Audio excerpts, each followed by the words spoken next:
So இன்னைக்கு காமனான packing mistakes பத்தி தான் நம்ம பார்க்க போறோம். Sandy's baking diaries episode 4. First mistake, ingredients எல்லாமே கண்டிப்பா ரூம் டெம்பரேச்சர்ல தான் இருக்கணும். நீங்க ஓடிஜி யூஸ் பண்றீங்க அப்படின்னா அடிக்கடி ஓடிஜி ஓபன் பண்ணி பார்க்க கூடாது. ஸோ நீங்க ஒரு டைம் கேக் வச்சுட்டீங்க அப்படின்னா அதை அப்படியே விட்டுருங்க. ஃப்ரீக்வெண்டா நீங்க வந்துட்டு ஓபன் பண்ணி பார்த்துட்டே இருக்காதீங்க.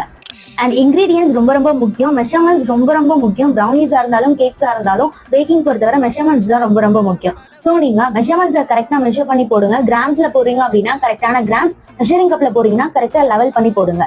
அண்ட் தேர்ட் டிப் என்னன்னு பாத்தீங்க அப்படின்னா, நீங்க ஓவர் மிக்ஸ் பண்ணக்கூடாது. நீங்க ஒன்ஸ் வந்துட்டு அந்த பேட்டரை வந்துட்டு ஃபூமி கன்சிஸ்டன்சி வந்த அப்புறம், எக் பேட்டருக்கு வந்த அப்புறம் அண்ட் தென் ரொம்ப ஓவர் மிக்ஸ் பண்ணக்கூடாது. நீங்க மீடியமா எல்லாமே வந்து சேர்ந்து மிக்ஸ் ஆகுற வரை மிக்ஸ் பண்ணா போதும், ஓவர் மிக்ஸ் பண்ணாதீங்க. ஸோ இந்த மாதிரி நிறைய டிப்ஸ்க்காக நம்மளோட பேஜை ஃபாலோ பண்ணிக்கோங்க. நெக்ஸ்ட் என்ன மாதிரியான டிப்ஸ் அண்ட் ட்ரிக்ஸ் வேணும் அப்படின்னு கண்டிப்பா கமெண்ட்ல சொல்லுங்க. பாய்.